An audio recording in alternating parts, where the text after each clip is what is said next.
Network जियो पाकिस्तान। खबर शामिल करेंगे ननकाना साहब के नवाही इलाके सैयदवाला से। हमारे डिस्ट्रिक्ट रिपोर्टर मोहम्मद जवेद की रिपोर्ट के मुताबिक सैयदवाला के करीब दरिया रावी में मौजा जेडू के मकाम पर पानी की सतह बुलंद हो गई, जिसकी वजह से दरिया रावी पर बनाए गए सैयदवाला पुल तक ट्रैफिक की रसाई बिल्कुल खत्म हो चुकी है।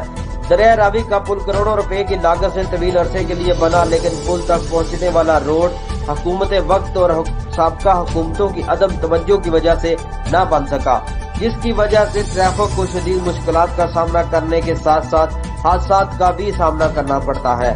अब दरिया रावी में पानी की सतह बुलंद होने पर सैयदवाला और दूसरे शहरों को जाने वाला रास्ता बिल्कुल बंद हो गया है। मकामी लोगों की हुकूमत वक्त से पुरजोर अपील है कि सैयदवाला पुल तक जाने वाली सड़क को जल्द से जल्द तमीर किया जाए, ताकि दूसरे शहरों से आने वाले लोगों को साथ साथ मकामी लोगों को भी मुश्किलात का सामना न करना पड़े।